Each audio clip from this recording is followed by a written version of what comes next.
Dear student, তোমাদের সবাইকে স্বাগত জানাচ্ছি আজকের ক্লাসে।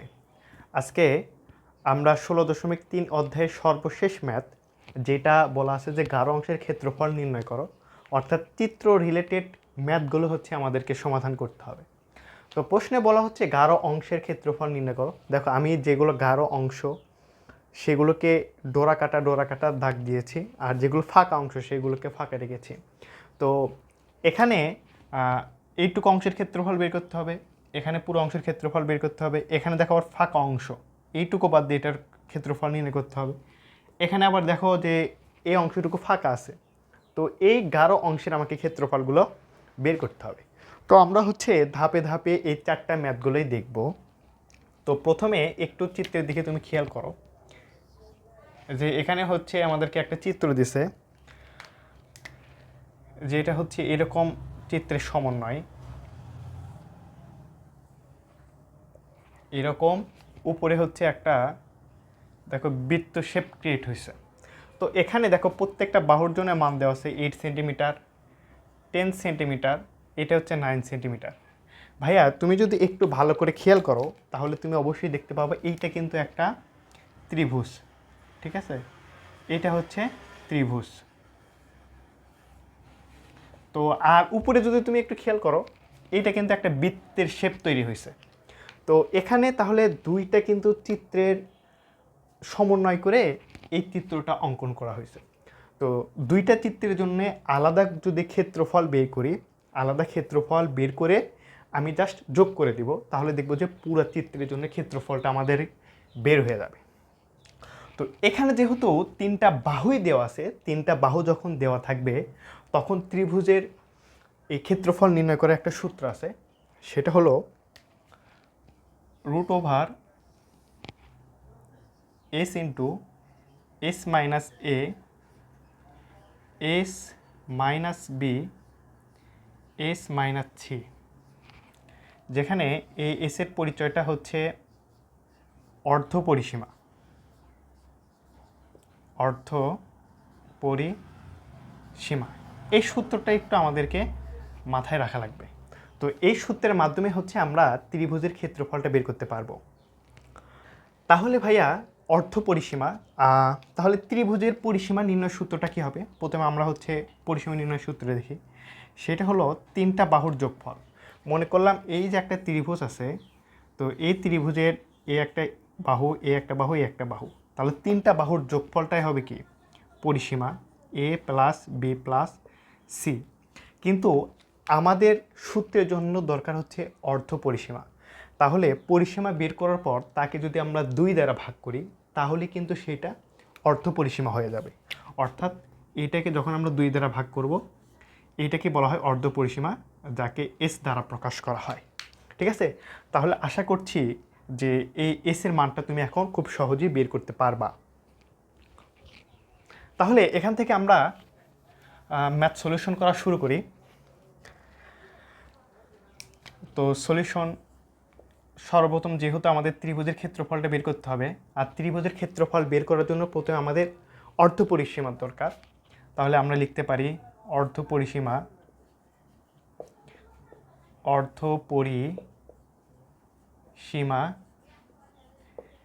এস ইজ ইকুয়াল টু, এখানে আছে 8, 9, 10, যেহেতু অর্ধ পরিসীমা ডিভাইডেড বাই কত হবে? 2 হবে। তাহলে একটু আমরা ক্যালকুলেশন করি, ক্যালকুলেশন করলে এটা মান আসবে 8 প্লাস 9 প্লাস 10 ডিভাইডেড বাই হচ্ছে 2, এটা হচ্ছে 13.5, 13.5, এইটা হচ্ছে আমাদের অর্ধ পরিসীমার মান। তাহলে এবার হচ্ছে আমরা ত্রিভুজের ক্ষেত্রফলটা বের করতে পারবো, যেহেতু অর্ধ পরিসীমা এসের মানটা বের করে ফেলছে। তাহলে আমরা লিখতে পারি যে ত্রিভুজটির ক্ষেত্রফল, ত্রিভুজটির ক্ষেত্রফল del is equal to root over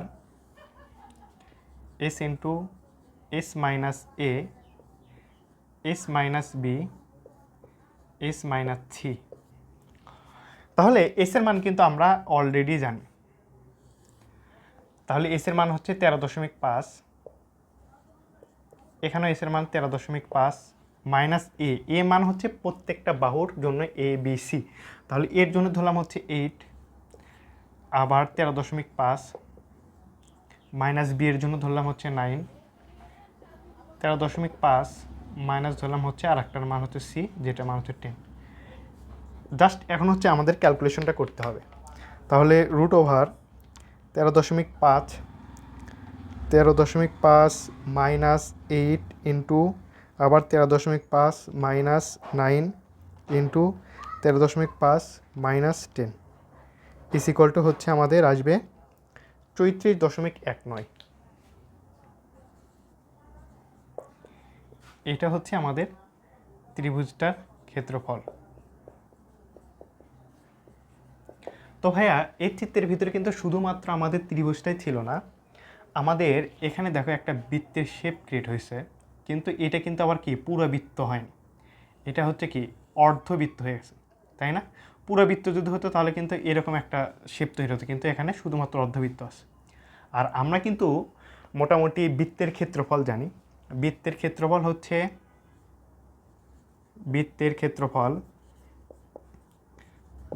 ক্ষেত্রফল পাই আর স্কোয়ার, তাই না ভাইয়া?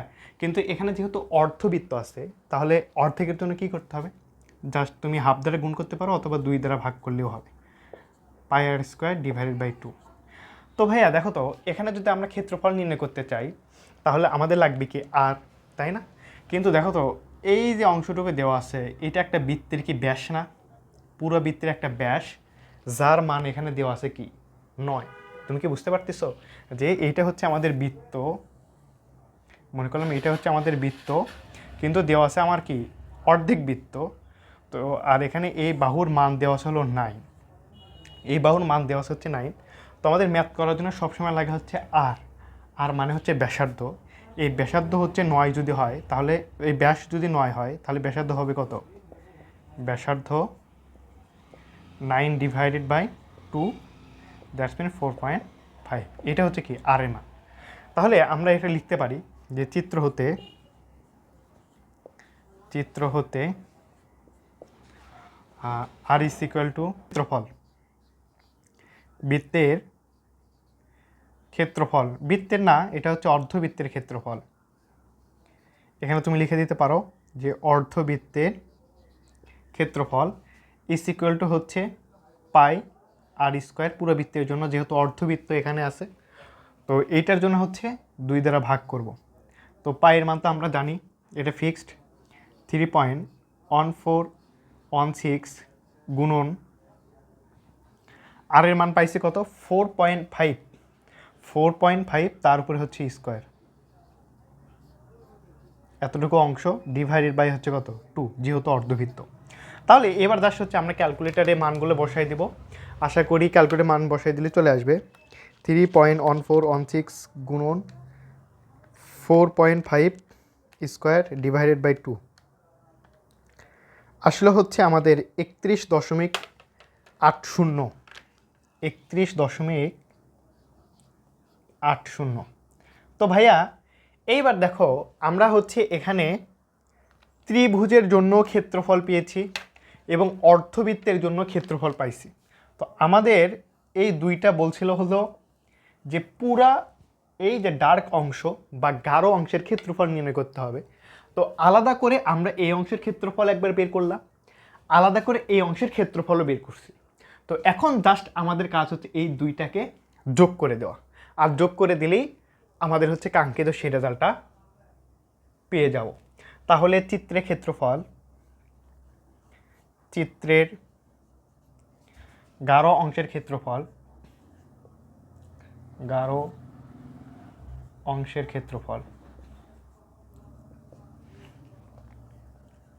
ক্ষেত্রফল যাক তুমি এবার দুইটা যোগ করে দাও, এটা হচ্ছে 34.19 প্লাস হচ্ছে 31.80। এখানে তুমি জাস্ট যোগ করে দাও 34.19, এটা মান আসবে হচ্ছে 65.999987।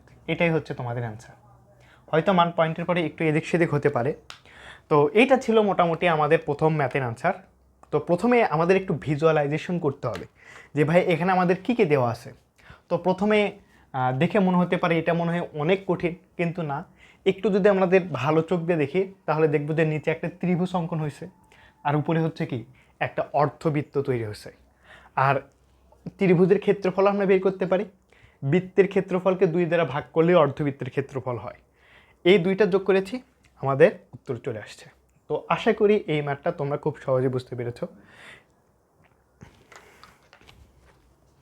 এবার হচ্ছে আমরা বইয়ের 2 নাম্বার ম্যাথটা দেখব। তো বইয়ের 2 নাম্বার ম্যাথ, প্রথম ম্যাথটা যদি তুমি একটু বোঝো, আশা করি এই ম্যাথটা বুঝতে তোমার খুব বেশি কঠিন হবে না, কারণ এই চিত্রটা আরও অনেক বেশি সহজ। তো এখানে আমাদের হচ্ছে বলছে কি, বলে নাই তো, চিত্র দিছে আর কি। চিত্রটা হচ্ছে এরকম, একটা চতুর্ভুজ আছে। চতুর্ভুজে দেখো শুধুমাত্র একটা বাহুর মান দিছে, ঠিক আছে। তো একটা বাহুর মান দিয়ে তোমাকে বোঝাচ্ছে হচ্ছে কি 4টা বাহুর মানটাই সমান। যদি তোমাদের আরও আলাদা কোনো মান দেওয়া থাকতো তাহলে সেটা হয়তো আয়তক্ষেত্র হতে পারতো বা রম্বস, অন্য টাইপের যেটাই হতে পারতো। কিন্তু যেহেতু এখানে একটা মান দেওয়া আছে, তার মানে 4টা বাহুর মানটাই সমান। আর 4টা বাহুর মান সমান মানে সেটা হচ্ছে বর্গ, ঠিক আছে। আর বর্গর ক্ষেত্রফল তো আমরা জানি যে বাহু স্কোয়ার, এইটাই হচ্ছে আমাদের ক্ষেত্রফল। তো বাহুর মানটা এখানে আমাদের দেওয়াই আছে হচ্ছে 4, ঠিক আছে। তো এবং উপরে একটা ছিল কি অর্ধবৃত্ত। অর্ধবৃত্তের ক্ষেত্রে আমরা প্রথম ম্যাথটা দেখছি, তো এটা ছিল দ্বিতীয় ম্যাথটার ক্ষেত্রেও। তো এইটুকু অংশ হচ্ছে কি আমাদের গাঢ়, ঠিক আছে। এইটুকু অংশ হচ্ছে আমাদের গাঢ়, বলছে এই পুরোটুকুর ক্ষেত্রফল আমাকে নির্ণয় করতে হবে। তাহলে আমরা প্রথমে হচ্ছে, তুমি ইচ্ছা করলে হলো পয়েন্টটি দিয়েও লিখতে পারো, অথবা লিখতে পারো হচ্ছে বর্গক্ষেত্রের ক্ষেত্রফল ইজ ইকুয়াল টু হচ্ছে বাহু স্কোয়ার। আর বাহুর মান দেওয়া আছে হলো 4, 4-এর উপরে যদি স্কোয়ার দিই তাহলে আসবে কত, 16। তো উপরে কিন্তু সেম রকম কি আছে এখানে, অর্ধবৃত্ত, ঠিক আছে। তো এইটার মান যদি 4 হয়, যেহেতু বর্গ, তাহলে এই অংশটুকুর মানটাও কত হবে ভাইয়া, এই অংশের মানটাও কত হবে, 4 হবে। আর পুরোটুকু হচ্ছে কি বৃত্তের ব্যাসার্ধ। তো বৃত্তের ব্যাসার্ধ যদি, সরি বৃত্তের ব্যাস যদি 4 হয়, তাহলে ব্যাসার্ধ কত হবে, ব্যাসার্ধ হবে 4/2 ইজ ইকুয়াল টু হচ্ছে কত, 2। তো এখানে কিন্তু আমরা সেই আবার আগের ম্যাথটার মতোই অর্ধবৃত্তের ক্ষেত্রফল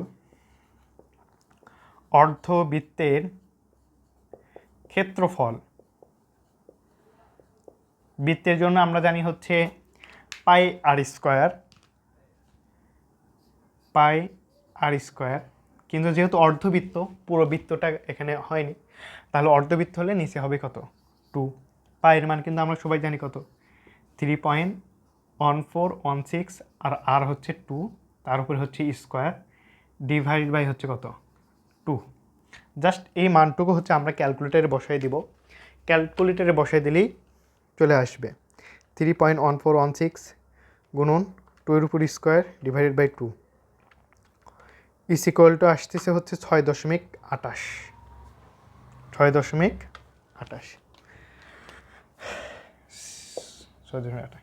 তো ভাইয়া তুমি হচ্ছে এটা এক কাজ করো, এটাকে দেওয়া হলো প্রথম চিত্রের জন্য,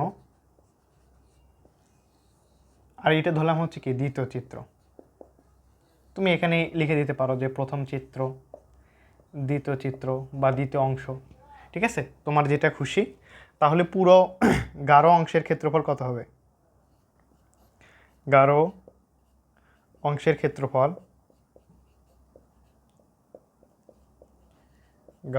ক্ষেত্রফল ইজ ইকুয়াল টু হচ্ছে 16 প্লাস হচ্ছে 6.28, তাহলে হবে তোমার 22.28।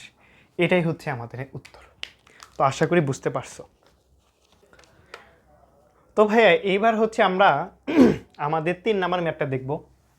তো 3 নাম্বার ম্যাথটা একটু হয়তো ভিন্ন রকম মনে হচ্ছে, কিন্তু প্রশ্ন আমাদের সেম। প্রশ্ন বলছে হচ্ছে শুধুমাত্র গাঢ় অংশের ক্ষেত্রফল নির্ণয় করতে হবে। তো এখানে শুধু গাঢ় অংশ নাই, ফাঁকা অংশও আছে, যার জন্য হয়তো তোমাদের একটু অন্যরকম মনে হতে পারে। তো এইটা হচ্ছে একটা আমাদের চতুর্ভুজ। দেখো এই চতুর্ভুজের ক্ষেত্রেও শুধুমাত্র একটা বাহুর মানটাই দেওয়া আছে, ঠিক আছে? তো একটা বাহুর মান দেওয়া আছে 12, তার মানে হচ্ছে সবগুলো বাহুর মানই হচ্ছে 12, অর্থাৎ এটাও হবে কি বর্গক্ষেত্র।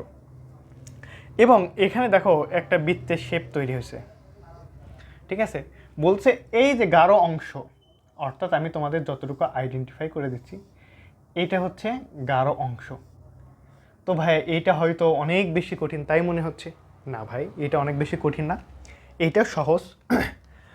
তুমি আগে এই যে বড় চতুর্ভুজ আছে, তোমাকে যদি একটু বোঝাই, মনে করে এটা হচ্ছে আমাদের বৃত্ত। তো আমি যখন চতুর্ভুজের ক্ষেত্রফল বের করব, তার মানে কি পুরো অংশের ক্ষেত্রফলটাই আমাদের বের করতে হবে, অর্থাৎ পুরো অংশটাই এর মধ্যে আছে। আর যখন এর মধ্যে একটা বৃত্ত থাকবে, ঠিক আছে, এর মধ্যে মনে করে একটা বৃত্ত আছে, তো বৃত্তের ক্ষেত্রফল এতটুকু অংশ, তাই না? চতুর্ভুজের মধ্যে কিন্তু বৃত্ত আছে। তো আমি চাচ্ছি যে বৃত্তের অংশটুকু বাদ দিয়ে শুধুমাত্র উপরে অংশটুকুই থাকবে। তাহলে দেখো বৃত্তের ক্ষেত্রফল যদি আমি বাদ দিই, অর্থাৎ বড় চতুর্ভুজ থেকে আমি যদি বৃত্তের অংশটুকু বাদ দিই, তাহলে কিন্তু এই গাঢ় অংশের ক্ষেত্রফলটা পেয়ে যাব। এটাই হচ্ছে আমাদেরকে বলছে। তো এখানে আমাদের এই বর্গক্ষেত্রটা আছে। তো বর্গক্ষেত্রের ক্ষেত্রফল থেকে দেখো অর্ধবৃত্ত কিন্তু এখানেও আছে, এই অর্ধবৃত্তের ক্ষেত্রফলটা বাদ দেব, তাহলে এই গাঢ় অংশের ক্ষেত্রফলটা পাবো। তো আমরা সলিউশনের দিকে আসি। তো যেহেতু হচ্ছে এটা বর্গ, তো আমরা বলে দিতে পারি বর্গের ক্ষেত্রফল ইজ ইকুয়াল টু হচ্ছে বাহু স্কোয়ার, বা 12 উপরে হচ্ছে স্কোয়ার হলে 144 আসবে। তো এটা হচ্ছে আমাদের বর্গের ক্ষেত্রফল। তো এবার হচ্ছে আমরা এই বৃত্তের জন্য ক্ষেত্রফলটা বের করব। ভাইয়া দেখো এখানে কিন্তু এই যে অংশটুকু দেখা যাচ্ছে, যদি পুরো বৃত্ত হতো তাহলে এই অংশটুকু হতো ব্যাস, কিন্তু আমরা তো অর্ধবৃত্তের জন্য বের করব। তাহলে এইটার ব্যাসার্ধ কত হচ্ছে? এইটার ব্যাসার্ধ হচ্ছে কত? 6। তাহলে আমরা যদি এইভাবে লিখি যে অর্ধবৃত্তের ব্যাসার্ধ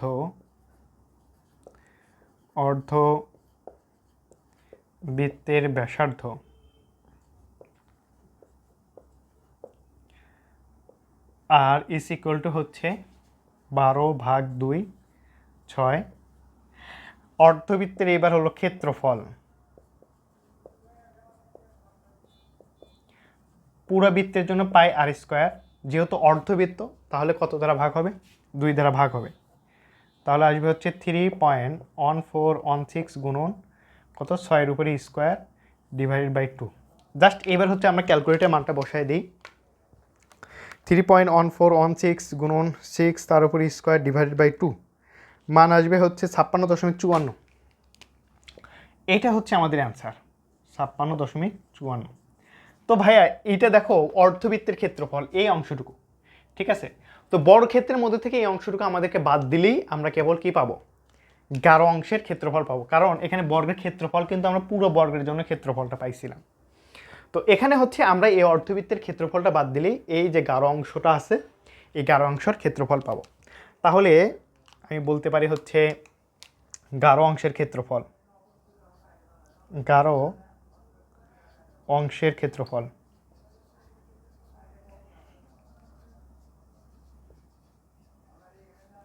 গাঢ় অংশের ক্ষেত্রফল ইজ ইকুয়াল টু 144 মাইনাস 56.54। তাহলে কত আসবে? মাইনাস হচ্ছে 144, আসবে হচ্ছে 87.45। 87.45,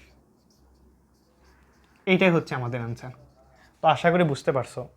তো একটা ছিল সংযুক্তি আর একটা হচ্ছে বাদ গেছে, ঠিক আছে? এই তো হচ্ছে অবস্থা। তো ভাই এইবার হচ্ছে আমাদের 4 নাম্বার। এটা মনে হয় আরও বেশি সহজ, কারণ এটা হচ্ছে পুরো বৃত্তের জন্যই দেওয়া আছে। দেখো চিত্রটা হচ্ছে এরকম, একটা চতুর্ভুজ দেওয়া আছে, এখানে একটা বাহুই দেওয়া আছে, ঠিক আছে, তার মানে এটাও বোঝা যাচ্ছে একটা বর্গ। আর বলা আছে হচ্ছে এরকম যে এর মধ্যে হলো একটা বৃত্ত থাকবে, তো বৃত্তের মনে হয় 12টা বাজে গেছে। আচ্ছা যাই হোক, এই অংশটুকু হচ্ছে আমাদের গাঢ় অংশ, বলছে আমাদের এই গাঢ় অংশের ক্ষেত্রফলটা বের করতে হবে। তো ভাইয়া আমি যখন এই বর্গর জন্য, যেহেতু একটা মান দেওয়া আছে, তো এইটা হলো কি বর্গ হবে, তো বর্গের ক্ষেত্রফল কি জানি আমরা, বর্গের ক্ষেত্রফল সেটা হলো বাহু স্কোয়ার, তাহলে হচ্ছে 12-র উপরে স্কোয়ার, দ্যাটস মিন 144। এইবার এইটা হচ্ছে আমাদের সেন্টার। আর দেখো তো ভাই, এই যে অংশ এইটা যতটুকু, এইটাও কি ঠিক ততটুকুই নয়? হ্যাঁ, এইটাও ঠিক ততটুকুই। তাহলে এইটা কি আমাদের, এইটা কিন্তু আমাদের ব্যাস। তাহলে ব্যাস এখানে দেওয়া আছে 12, এটা আর এটা যদি সমান হয় তাহলে এটার মানও কত হবে? 12। তাহলে আমাদের দরকার হচ্ছে ব্যাসার্ধ, তাহলে আমি লিখতে পারি ব্যাসার্ধ আর ইজ ইকুয়াল টু হচ্ছে 12/2 6। তো আমরা এইবার এর আগের বার হচ্ছে প্রত্যেকটার ক্ষেত্রে অর্ধবৃত্ত ছিল, অর্ধবৃত্ত ছিল, অর্ধবৃত্ত ছিল, এবার কিন্তু আর অর্ধবৃত্ত না, তাহলে পুরো বৃত্তের ক্ষেত্রফল আমাকে বের করতে হবে, অর্থাৎ বৃত্তের ক্ষেত্রফল পাই আর স্কোয়ার। পাইয়ের মান কত? 3.1416 গুণন 6-এর উপর স্কোয়ার, মান আসবে হচ্ছে, একটু ক্যালকুলেশন করি আমরা, 3.1416 গুণন 6-এর উপর স্কোয়ার আসবে হচ্ছে 113.097।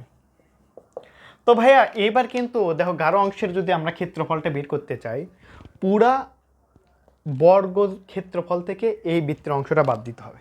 তাহলে আমরা লিখতে পারি যে গাঢ় অংশের ক্ষেত্রফল, গাঢ় অংশের ক্ষেত্রফল সেটা হলো 144 মাইনাস 113.097। এইটার মান আসবে হচ্ছে -144 30.90, 30.90। এটা হচ্ছে আমাদের উত্তর। তো আশা করি বুঝতে পারছো। তো ভাইয়া এই ম্যাথটার বিশেষত্ব ছিল আমাদের চিত্র দিয়ে আমাকে ক্ষেত্রফলগুলো বের করতে বলা হয়েছে। তো আমাদের চোখটাকে যদি একটু ভালো করে কাজে লাগাই তাহলে এই ম্যাথটা করা পৃথিবীর সবচাইতে সহজ। এটা হচ্ছে পুরো গাঢ় অংশের ক্ষেত্রফল বের করার জন্য বলছিল। এখানে দেখছি একটা ত্রিভুজ আছে, অর্ধবৃত্ত আছে, এখানে একটা বর্গক্ষেত্র, অর্ধবৃত্ত, দুইটা যোগ করে দিচ্ছি, এইখানে দুইটা যোগ করে দিচ্ছি। এই অংশে দেখা যাচ্ছে একটা বর্গক্ষেত্র আছে আর সাদা অংশটুকু যেটা হলো অর্ধবৃত্ত, তাহলে বর্গক্ষেত্র থেকে সাদা অংশ বাদ দিছি। আবার এইটা একটা হচ্ছে বর্গক্ষেত্র, বর্গক্ষেত্র থেকে আমরা হচ্ছে বৃত্তটাকে বাদ দিয়ে দিছি, তাহলে আমাদের ম্যাথগুলো চলে আসছে। তো তোমাদের একটা কথা বলি, সেটা হলো আমি যতটুকু তোমাকে ম্যাথগুলো শেখাবো তার চেয়ে বেশি তোমাকে প্র্যাকটিস করতে হবে। আর যখন তুমি প্র্যাকটিস করতে বেশি বেশি প্র্যাকটিস করবা, দেখবা এই ম্যাথগুলো অনেক বেশি সহজ হয়ে যাবে। তো অনুশীলনের হয়তো সামান্য কয়েকটা ম্যাথ আমি তোমাদের দেখাইছি বা বইয়ে দেওয়া আছে, এইটা দেওয়ার উদ্দেশ্য হচ্ছে যে তুমি এগুলো আয়ত্ত করে আরও বেশ কিছু ম্যাথ যেন সলভ করতে পারো। এইটা হচ্ছে আসল কনসেপ্ট। হয়তো তোমাকে এখানে 4টা ম্যাথ দিয়েছি, বোর্ডে দেখবা এই 4টার ধারে কাছেও কোনো ম্যাথ আসে নাই, তোমাকে আরও কঠিন বা জটিল কোনো চিত্র দিয়ে বলল যে এইটা তুমি সলভ করো। তো এইটার কনসেপ্ট যদি তোমার ভালো মতো জানা থাকে তাহলে ওই ম্যাথগুলো পারাও তোমার জন্য অনেক বেশি সহজ। আর এইটা যদি ঠিকঠাক মতো ভিজুয়ালাইজেশন করে চিত্র না দেখে যদি তুমি জাস্ট বাঁধাধারা নিয়মে যদি করতে থাকো তাহলে দেখবা যে ওই ম্যাথগুলো পারাও তোমার জন্য কঠিন হয়ে যাবে।